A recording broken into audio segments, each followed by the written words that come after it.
নমস্কাৰ এনিটক চাই থকা প্ৰত্যেকগৰাকী দৰ্শকক এই মুহূৰ্তত ধন্যবাদ জ্ঞাপন কৰিছো। পুনৰ এইখন ৰাজ্যত খিলঞ্জীয়াক অপমান কৰাৰ ঘটনা সংঘটিত হৈছে। ডিগবৈত এজন যুৱক আৰু যুৱকৰ ভগ্নীক উদ্দেশ্যি অশালীন মন্তব্য কৰাৰ ঘটনা সংঘটিত হৈছে আৰু তাৰ পাছতে জাঙুৰ খাই উঠিছে উজনিৰ দল সংগঠনে এনেধৰণৰ অশালীন মন্তব্য কৰা ব্যক্তিক গ্ৰেপ্তাৰৰ দাবী উত্থাপন কৰিছে। উত্তাল প্ৰতিবাদ সাব্যস্ত কৰা হৈছে ডিগবৈত। এই মুহূৰ্তত সবিশেষ খবৰ জনোৱাৰ চেষ্টা কৰিছো। দৃশ্যাংশ আপোনালোকক দেখুৱাম। পুনৰ খিলঞ্জীয়াক অপমান, এইখন ৰাজ্যত পুনৰ খিলঞ্জীয়াক অপমান কৰাৰ ঘটনা সংঘটিত হৈছে। এইবাৰ ডিগবৈৰ এজন যুৱক আৰু যুৱকৰ ভগ্নীক অশালীন মন্তব্য কৰিছে। গাড়ী পাৰ্কিঙক কেন্দ্ৰ কৰি TDA মাৰ্কেটত হৈছিল কাজিয়া আৰু কাজিয়াৰ পাছতে এনেদৰে মন্তব্য কৰা হৈছিল।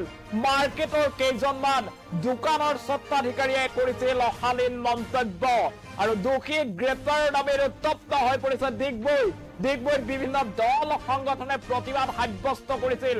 এই মাৰ্কেটত পাৰ্কিঙক কেন্দ্ৰ কৰি প্ৰথমতে কাজিয়াত লিপ্ত হৈছিল আৰু তাৰ পাছতেই সেই যুৱকজন আৰু যুৱকজনৰ ভগ্নীক কেন্দ্ৰ কৰি অশালীন মন্তব্য কৰা হৈছিল, অসভ্যভাৱে গালি গালাজ কৰা হৈছিল। তাৰ পাছতে এতিয়া জাঙুৰ খাই উঠিছে উজনিৰ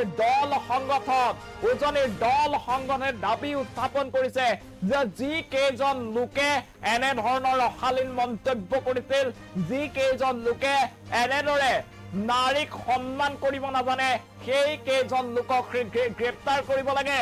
24 ঘণ্টাৰ সময়সীমা বান্ধি দিয়া হৈছিল আৰক্ষীক, কিন্তু আৰক্ষীয়ে বৰ্তমানো সেই কেইজন দোষীক চিনাক্ত কৰি গ্ৰেপ্তাৰ কৰিব নোৱাৰিলে, যাৰ বাবে এতিয়া তীব্ৰ প্ৰতিবাদ সাব্যস্ত কৰিছে দল সংগঠনে।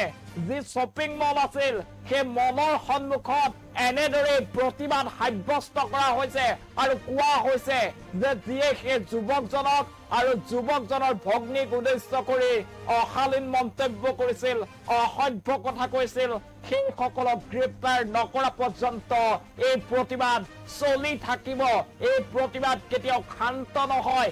এনেদৰে বাৰে বাৰে নাৰীক অপমান কৰিবলৈ দিয়া কোনো কাৰণত সহ্য কৰা নহব বুলি মন্তব্য প্ৰকাশ কৰা হৈছে। এনেদৰে উত্তাল প্ৰতিবাদ সাব্যস্ত কৰিছে।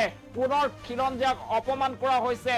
TDA মাৰ্কেটত সংঘটিত হৈছিল দুলীয়াজানৰ যি TDA মাৰ্কেট, সেই TDA মাৰ্কেটত প্ৰথমতেই পাৰ্কিঙক কেন্দ্ৰ কৰি এখন কাজিয়া হৈছিল। তাৰ পাছতে TDA মাৰ্কেটৰ কেইবাগৰাকীও স্বত্বাধিকাৰী আচলতে এগৰাকী যুৱক আৰু যুৱতীক কেন্দ্ৰ কৰি অশালীন মন্তব্য কৰিছে আৰু সেই অশালীন মন্তব্যৰ পিছতে এতিয়া দল সংগঠন সকলো জাঙুৰ খাই উঠিছে। সেই যুৱকক গ্ৰেপ্তাৰৰ দাবী উত্থাপন কৰিছে। এই মুহূৰ্তত দৃশ্যাংশ আছে, সেই দৃশ্যাংশ আপোনালোকক এম্বিয়েন্সৰ সৈতে দেখুৱাবলৈ অনুৰোধ জনাইছো।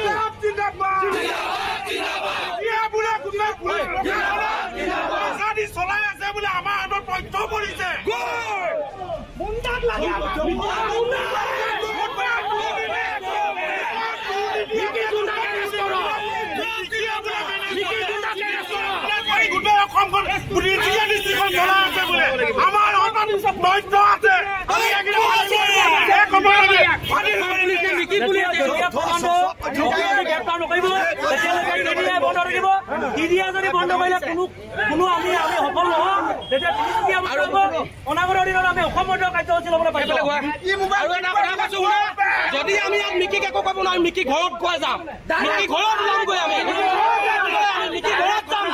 প্ৰয়োজন অপেক্ষা আমি মিকি ঘৰত যাবলৈ সাজু আছো।